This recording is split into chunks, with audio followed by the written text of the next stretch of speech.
अगर कोई आपसे कहे कि एक बच्चा हर रात 2:13 बजे रेलवे सिग्नल के पास खड़ा होता है और जैसे ही ट्रेन आती है वो गायब हो जाता है, तो क्या आप यकीन करेंगे? मैं सिग्नल ऑपरेटर हूं और मैंने ये खौफनाक मंजर 10 सालों तक अपनी आंखों से देखा है। हर रात एक ही वक्त, वही बच्चा, वही लाल स्वेटर और वही सवाल, वो कौन है? अगर आप जानना चाहते हैं उस सिग्नल के उस पार की वो सच्चाई जो आज तक किसी को नहीं पता चली, तो इस कहानी को आखिरी तक जरूर सुनिए। और हाँ, अगर आप ऐसी ही रहस्यमयी, सच्ची और सिहरन पैदा करने वाली कहानियां हर हफ्ते सुनना चाहते हैं, तो इस चैनल को लाइक करें, शेयर करें और सब्सक्राइब जरूर करें। सिग्नल के उस पार। हर रात 2:13 बजे ट्रेन नंबर 243 गुजरती है। मैं उसे 10 साल से देख रहा हूं। ट्रैक बदलते हैं, लोग बदलते हैं, पर ये वक्त और ये ट्रेन हमेशा तयशुदा है। मेरी नौकरी है सिग्नल ऑपरेटर की, रात की शिफ्ट में, नींद और नीम अंधेरे के बीच चलने वाली जिम्मेदारी। लोग कहते हैं मशीनें सब संभाल लेती हैं, पर मैं जानता हूं एक सेकंड की चूक किसी का सफर नहीं, जिंदगी ही रोक सकती है। उसी सिग्नल के पास, उसी वक्त, मैंने पहली बार उस बच्चे को देखा था। लाल स्वेटर पहने, नंगे पांव, पतली टांगों पर कांपता सा खड़ा था। हाथ में एक छोटा सा खिलौना, शायद एक लकड़ी की ट्रेन। वो नजरों से सिग्नल को घूर रहा था, जैसे कुछ समझने की कोशिश कर रहा हो, कुछ पूछना चाहता हो। मुझे लगा कोई यात्री का बच्चा होगा, भटक गया होगा। मैं उठकर बाहर जाने ही वाला था कि ट्रेन की सीटी सुनाई दी, और अगले ही पल वो बच्चा वहां नहीं था। मैं भौचक्का रह गया। रात का वक्त, कुहासा और अकेली परछाई शायद मेरी आंखों का धोखा था। मैं वापस अपनी कुर्सी पर आ बैठा और खुद को समझाया, थकावट है, नींद है, ऐसा कुछ नहीं था। लेकिन ये सिलसिला यहीं नहीं रुका। हफ्ते बीते, फिर महीने। हर बार जब 243 ट्रेन आती, ठीक पहले वो बच्चा वही खड़ा मिलता, लाल स्वेटर में, खामोश, ठंडी हवा में जड़, जैसे सिग्नल को देख रहा हो या मुझसे कुछ कहना चाहता हो। कभी किसी के साथ नहीं दिखा, कभी किसी यात्री ने उसे नहीं देखा। मैंने कई बार स्टेशन मास्टर से पूछा, लेकिन कोई शिकायत, कोई जानकारी नहीं। मैंने खुद पर शक करना शुरू कर दिया। क्या मैं कोई वहम पाल रहा हूं? मैंने किसी से कुछ नहीं कहा, डर था लोग पागल समझेंगे। पर अब वो चेहरा, वो आंखें मेरी नींद में आने लगी थीं। उसके बाद मुझे रातें काटनी मुश्किल लगने लगीं। सिग्नल की सीटी सुनाई देती और मेरे रोंगटे खड़े हो जाते। कुछ महीने पहले मेरी बहन तन्वी आई। वो पत्रकार है, दिल्ली में रहती है। तेज है, सवाल करती है और जवाब निकाल लाती है। मैंने उसे ये सब बताने से बचने की कोशिश की, पर एक रात वो मेरी ड्यूटी पर आई और जबरदस्ती वहीं रुक गई। कुछ अजीब नहीं लगता तुम्हें यहाँ? उसने खिड़की से बाहर झांकते हुए पूछा। मैंने गर्दन झुका ली। फिर चुपचाप उसे सब बता दिया। वो बच्चा, हर रात का वक्त, सिग्नल के सामने उसका खड़ा रहना, और फिर ट्रेन के साथ उसका गायब हो जाना। वो पहले हंसी, फिर गंभीर हो गई। बोली, कल रात मैं खुद देखूंगी। अगर सच है तो कुछ है जो छुपा है। अगली रात वो मेरे साथ थी। मैंने कंप्यूटर पर निगाह रखी और वो खिड़की के पास खड़ी रही। 2:13 बजने ही वाले थे। हवा थमी हुई थी, जैसे कुछ आने वाला हो। मेरी उंगलियां सिग्नल बटन पर थीं और उसकी आंखें बाहर जमी हुई थीं। और फिर उसका चेहरा सफेद पड़ गया। विवेक, वो बच्चा सच में है। उसकी आवाज कांप रही थी। मैंने झटके से खिड़की की ओर देखा। हाँ, वो वहीं था। वही लाल स्वेटर, वही चुप्पी, वही जमी हुई निगाहें। इस बार मैं कुर्सी से उठकर बाहर भागा। बेटा, रुक जा। तुम यहां क्यों खड़े हो? वो बच्चा मेरी ओर पलटा। उसकी आंखों में कोई डर नहीं था, सिर्फ एक गहरी अधूरी पुकार। जैसे उसकी आत्मा बोल रही हो, लेकिन आवाज नहीं निकलती। और फिर ट्रेन आ गई। सीटी, लाइट और शोर। और जब मैंने दोबारा देखा, वो बच्चा वहां नहीं था। मैं सन्न खड़ा था। तन्वी मेरे पीछे आई। उसकी आंखों में वही सवाल था जो मेरे दिल में घुमड़ रहा था। ये कोई इंसान नहीं, विवेक। ये कुछ और है। मैंने कुछ नहीं कहा। पर अब ये साफ था, वो बच्चा सिर्फ दिखता नहीं था, कुछ बताना चाहता था। अब सवाल ये नहीं था कि वो कौन है। अब सवाल था कि वो हर रात आता क्यों है। वो सिग्नल के पास क्या खोजता है। और अगर वो इंसान नहीं, तो क्या है? उस रात के बाद मेरी और तन्वी की नींद उड़ चुकी थी। हम दोनों की जिंदगी पहले जैसी नहीं रही। वो बच्चा, उसकी खामोशी, और उसका हर बार सिग्नल के पास लौटना। ये कोई संयोग नहीं था। इस बार तन्वी ने फैसला लिया कि वो इस रहस्य की तह तक जाएगी। हर बार 2:13 पर वही चेहरा, वही लाल स्वेटर, और फिर गायब। इसका कोई ना कोई कनेक्शन जरूर होगा, उसने कहा। मैंने पहली बार ध्यान दिया कि ये सब कुछ हर बार एक ही तारीख के आसपास होता है, 14 अगस्त के आसपास। हर साल यही तारीख। और कुछ ना कुछ अजीब। तन्वी ने झटपट पुराने रिकॉर्ड खंगालने शुरू किए। रेलवे स्टेशन पर काम करते हुए मैं कभी इन बातों पर ध्यान नहीं देता था। पर जब हमने पुराने सीसीटीवी फुटेज खंगाले तो एक सिहरन सी दौड़ गई। हर साल 14 अगस्त की रात एक बूढ़ी औरत आती थी। चेहरा पूरी तरह दुपट्टे से ढका होता, चाल धीमी लेकिन निश्चित। वो हमेशा ठीक 1:45 पर आती, स्टेशन के आखिरी कोने पर जाती और वहां एक लकड़ी का पालना रखती, उसमें एक कागज होता और एक पुराना लाल स्वेटर। फिर बिना कुछ बोले वो गायब हो जाती। कौन है ये औरत? तन्वी की आंखें चमक रही थीं, जैसे किसी स्कूप की तलाश पूरी होने वाली हो। मैंने पहली बार उस फुटेज को देखा तो कांप गया, क्योंकि वही लाल स्वेटर मैंने उस बच्चे पर भी देखा था। तन्वी ने तुरंत आसपास के कुछ पुराने लोगों से बात करनी शुरू की, खासकर कुलियों से जो पिछले 15 से 20 सालों से स्टेशन पर काम कर रहे थे। एक बूढ़े कुली, रामदीन, ने कहा, बिटिया, मैं कई बार उस औरत को देख चुका हूँ। वो चुपचाप आती है, कभी किसी से बात नहीं करती। पर एक साल मैंने देखा। उसके कपड़े खून से सने थे। तब से मैंने उसकी तरफ देखना ही छोड़ दिया। खून से सने कपड़े। तन्वी और मैं समझ चुके थे कि ये मामला अब सिर्फ किसी आत्मा या डरावनी कहानी का नहीं, बल्कि एक अधूरी सच्चाई का था।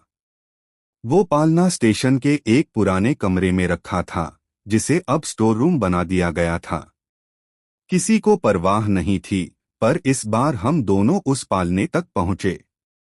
उसमें वही लाल स्वेटर पड़ा था और एक चिट्ठी। तन्वी ने चिट्ठी निकाली और पढ़ना शुरू किया। जो मेरी संतान को कभी ढूंढेगा, वो इस स्वेटर को पहचान जाएगा। मैं उसे ट्रेन से नहीं, दुनिया से बचा रही थी। अगर ये चिट्ठी तुम्हारे हाथ में है, तो शायद तुम सच को जानने के काबिल हो। मत ढूंढो मुझे। मैं एक अपराधिनी हूं। मेरे रोंगटे खड़े हो गए। एक माँ जो खुद को अपराधिनी कह रही थी। तन्वी ने तुरंत पुलिस रिकॉर्ड खंगालना शुरू किया और एक केस सामने आया। 14 अगस्त 2012 साल पहले जब ट्रेन नंबर 243 एक महिला और बच्चे को टक्कर मारते हुए निकली थी। केस में लिखा था, बच्चा गायब, महिला की बॉडी बुरी तरह क्षतविक्षत। बच्चा नहीं मिला था। औरत की पहचान अनामिका के नाम से हुई थी। कोई रिश्तेदार, कोई आईडी, कुछ नहीं। और तब मुझे याद आया, वो ट्रेन वही थी जो हर रात 2:13 पर गुजरती है। तन्वी ने फाइल बंद की और मेरी तरफ देखा। विवेक, क्या तुम समझ रहे हो? वो बच्चा शायद मर गया था, या शायद बच गया था, और अब हर साल उस ट्रेन की तरफ लौटता है। पर क्यों? मैंने पूछा। क्योंकि उसे तलाश है, अपनी माँ की। उस रात हम दोनों बहुत देर तक चुप रहे। हवाओं में कुछ था, दर्द, सच्चाई और शायद पछतावा। मैंने तन्वी से पूछा, क्या आत्मा भी इंतजार करती है? उसने कहा, हाँ, जब उसकी कहानी अधूरी रह जाए। और शायद इसलिए वो हर साल लौटता है, लाल स्वेटर में, उसी सिग्नल के पास जहां उसकी जिंदगी की डोर एक झटके में टूट गई थी। अब हमें सिर्फ उस माँ को ढूंढना था जो हर साल पालना छोड़ जाती है, जो शायद अब भी जिंदा है और किसी अपराध के बोझ तले छुपी हुई है। क्योंकि सच्चाई अब सिर्फ हमारे पास थी। और अब हमने फैसला कर लिया था। अगली सुबह हम दोनों रेलवे कॉलोनी के पीछे बने उस पुराने मोहल्ले में गए, जहां ज्यादातर रिटायर्ड कुली और रेलवे कर्मचारी रहते थे। तन्वी ने ठान लिया था कि वो उस औरत का पता लगाएगी जो हर साल पालना रखती थी। रामदीन काका ने हमें बताया कि उस औरत का नाम शायद सुलोचना था, कभी रेलवे में सफाई कर्मी थी, फिर एक दिन अचानक सब छोड़कर गायब हो गई थी। उसके बाद बस हर साल एक ही दिन दिखती है, 14 अगस्त की रात, उन्होंने कहा। हमने आसपास पूछताछ की। एक बूढ़ी महिला ने बताया, सुलोचना अब गांव में रहती है, दूर पहाड़ी के उस पार, नयनपुर गांव में। पर कोई नहीं जाता वहां उससे मिलने। हमने उसी दिन बाइक किराए पर ली और निकल पड़े उस गांव की ओर। रास्ता टूटा फूटा था, पेड़ों से घिरा, और कहीं कहीं तो इतना सुनसान कि हवा की सरसराहट भी डर पैदा करती थी। शाम ढल रही थी जब हम नयनपुर पहुंचे। गांव छोटा था, पर वहां की खामोशी भारी थी। पूछते पूछते हम एक कच्चे घर के सामने पहुंचे। दीवारें जर्जर, दरवाजा लकड़ी का, और खिड़की पर लाल कपड़े का पर्दा। तन्वी ने दरवाजा खटखटाया। कुछ देर बाद धीमी सी आवाज आई, कौन? हम रेलवे से हैं, आपसे कुछ जरूरी बात करनी है। दरवाजा खुला। सामने एक झुकी हुई बुजुर्ग औरत खड़ी थी। चेहरा झुर्रियों से भरा, आंखों में खालीपन और शरीर कांपता हुआ। आप सुलोचना हैं? तन्वी ने पूछा। उसने सिर हिलाया। हम जानते हैं, आप हर साल नरसिंहगढ़ स्टेशन पर पालना रखती हैं। लाल स्वेटर में एक चिट्ठी के साथ। उसने हमारी तरफ देखा और फिर उसके होंठ कांपने लगे। बिना कुछ कहे वो दरवाजा खोलकर अंदर चली गई। हमने एक दूसरे को देखा और अंदर दाखिल हुए। घर में कुछ नहीं था, एक पुराना पलंग, एक लोहे की संदूक और दीवार पर टंगी एक पुरानी ब्लैक एंड व्हाइट तस्वीर जिसमें एक औरत एक छोटे बच्चे को गोद में लिए खड़ी थी। वो तस्वीर देखकर मेरी रूह कांप गई। ये वही बच्चा है जो हर रात सिग्नल पर खड़ा होता है। सुलोचना ने धीरे से कहा, वो मेरा बेटा था। मानव। मैं और तन्वी सन्न रह गए। उसकी आंखों से आंसू बहने लगे। उसने कांपती आवाज में कहा, उस रात मैं उसे लेकर स्टेशन जा रही थी, भाग रही थी, एक ऐसी जिंदगी से जो न मेरी थी, न मानव की। उसने बताया कि वो एक शराबी पति से जान बचाकर अपने बेटे को लेकर भागी थी। ट्रेन पकड़नी थी, पर सिग्नल नहीं बदला था और 243 ने उन्हें टक्कर मार दी थी। मुझे मर जाना था, पर बच गई। मानव, उसकी बॉडी कभी नहीं मिली। लोग कहते हैं वो मारा गया, पर मेरा दिल कहता है वो अब भी मुझे ढूंढ रहा है। उसके बाद वो हर साल उसी जगह पालना रखती है, इस उम्मीद में कि कोई आएगा, कोई संकेत देगा। मैंने कांपते हुए कहा, हमने मानव को देखा है सिग्नल के पास, हर रात 2:13 बजे। उसकी आंखें फैल गईं। वो फर्श पर बैठ गई। उसके होंठ कांपने लगे, जैसे उसने सुना हो किसी बहुत पुराने वादे की गूंज। वो अभी भी वहां आता है? उसने फुसफुसाते हुए पूछा। हाँ, मैंने कहा, शायद आपको माफ करने या बस मिलने। सुलोचना ने अपनी आंखें बंद कर लीं। उसकी हथेलियां कांप रही थीं। मैंने पहली बार किसी माँ को इतने सन्नाटे में चीखते हुए देखा, बिना आवाज के। उसने कहा, वो सिग्नल शायद मेरा इंतजार कर रहा है। उस रात जब हम लौटे तो तन्वी ने कहा, विवेक, ये मामला अब सिर्फ आत्मा या भूत का नहीं है। ये एक अधूरी मां बेटे की कहानी है, जिसे पूरा करना अब हमारी जिम्मेदारी है। हमने फैसला किया कि इस बार 14 अगस्त की रात हम सुलोचना को लेकर स्टेशन ले चलेंगे, और अगर मानव अब भी आता है तो शायद ये मिलन हो सकता है। क्योंकि जो आत्मा हर रात सिग्नल के उस पार खड़ी होती है, शायद वो अब अपनी मां की आहट महसूस करना चाहती है। 14 अगस्त की शाम थी। पूरा स्टेशन धीमे धीमे अंधेरे में डूबता जा रहा था। हर साल की तरह आज भी सब कुछ वैसा ही था। वही पुराना कोहरा, वही सुनसान प्लेटफॉर्म, वही ट्रेन की प्रतीक्षा। पर इस बार एक फर्क था। इस बार हम अकेले नहीं थे। हमारे साथ थी सुलोचना, एक कांपती हुई, टूटी हुई, पर उम्मीद से भरी मां। मैंने और तन्वी ने उसे धीरे से प्लेटफॉर्म के उस छोर तक लाया जहां वो पालना हर साल रखा जाता था। आज वहां कोई पालना नहीं था, सिर्फ इंतजार। उसकी चाल धीमी थी, आंखें नम, और होठों पर हर शब्द जैसे प्रार्थना बन चुका था। वो कुछ कह नहीं रही थी, बस सामने ट्रैक की ओर देख रही थी। रात के 1:45 बज चुके थे। स्टेशन शांत था। दूर कहीं एक कुत्ता भौंक रहा था। हवा ठंडी हो चली थी। तन्वी ने अपना रिकॉर्डर ऑन कर दिया और मैं अपनी घड़ी पर नजर गड़ाए खड़ा था। 1:58, 2:05, 2:12। सुलोचना ने अचानक मेरा हाथ थामा। मैं उसे महसूस कर रही हूँ, उसकी आवाज थरथरा रही थी।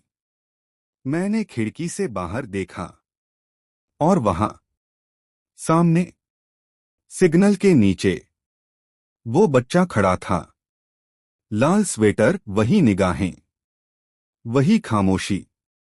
पर इस बार कुछ बदला हुआ था।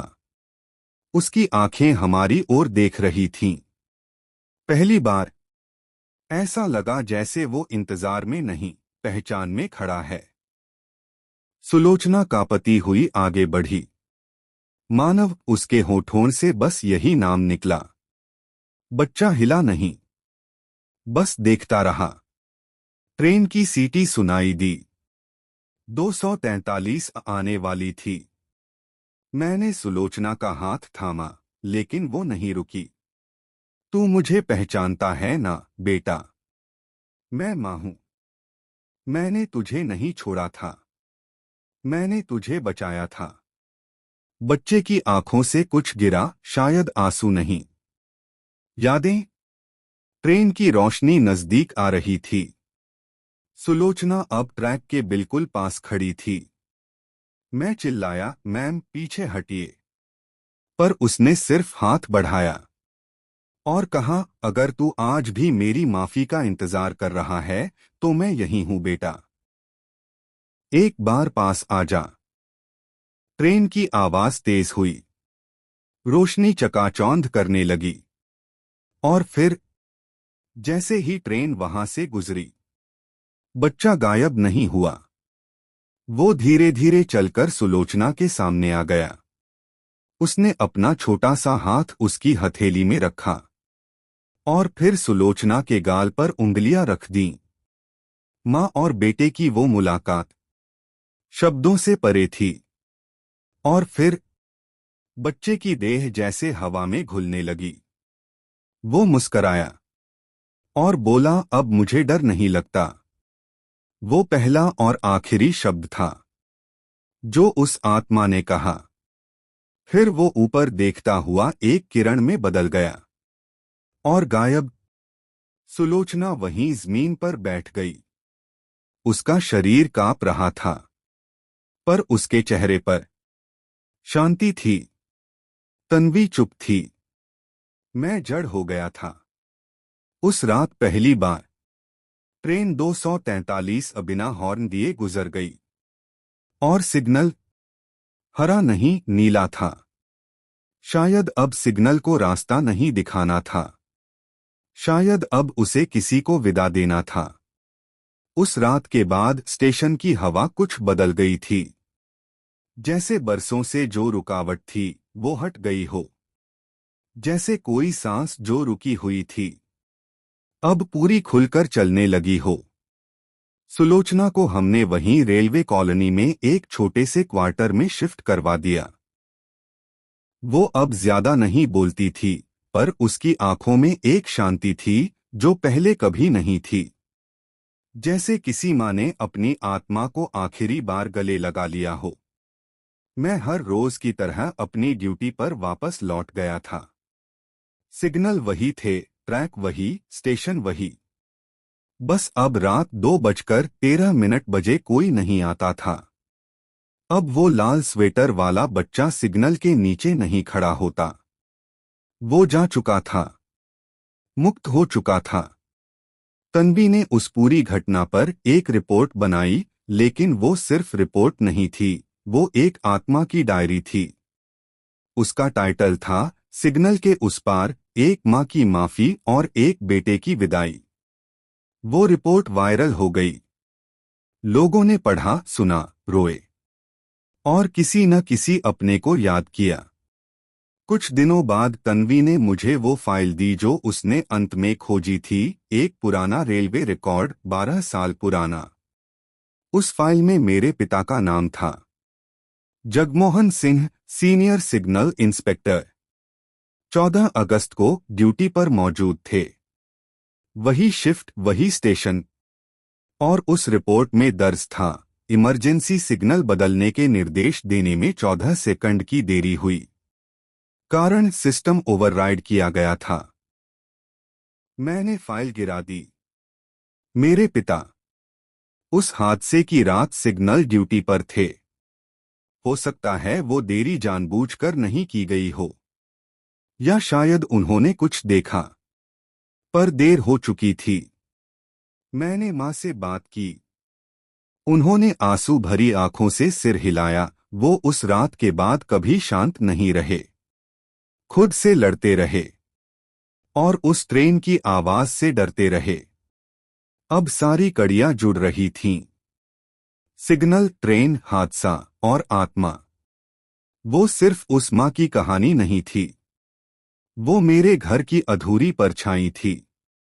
मैं रात को फिर एक बार स्टेशन गया। ट्रैक पर बैठा रहा देर तक। 2:13 ट्रेन फिर गुजरी, लेकिन इस बार मैंने पहली बार चैन की सांस ली। अब कोई नहीं खड़ा था, ना बच्चा, ना साया, ना याद। बस एक पुरानी धुन जैसे हवा में घुलती चली गई, माँ की लोरी जैसी। मैंने सिर झुकाकर आंखें बंद कर लीं। अब तू सिग्नल से परे चला गया है, जहां ना गाड़ी है, ना हादसा, बस रोशनी है। सुलोचना अब हर सुबह मंदिर जाती है, अपने बेटे के लिए दिया जलाती है और हर आने जाने वाली ट्रेन को हाथ जोड़कर देखती है, जैसे अब उसे डर नहीं, आशीर्वाद देना है। तन्वी ने मुझे एक बार फिर कहा, तुमने उसे मुक्त किया विवेक, और शायद खुद को भी। कहानी अब पूरी हो चुकी थी, पर सिग्नल की वो हल्की सी टक आज भी सुनाई देती है, क्योंकि कुछ कहानियां भले ही खत्म हो जाएं, उनकी गूंज हमेशा रहती है। सिग्नल के उस पार। कहानी समाप्त। अगर आप ऐसी ही रहस्यमयी, सच्ची और सिहरन पैदा करने वाली कहानियां हर हफ्ते सुनना चाहते हैं, तो इस चैनल को लाइक करें, शेयर करें और सब्सक्राइब जरूर करें।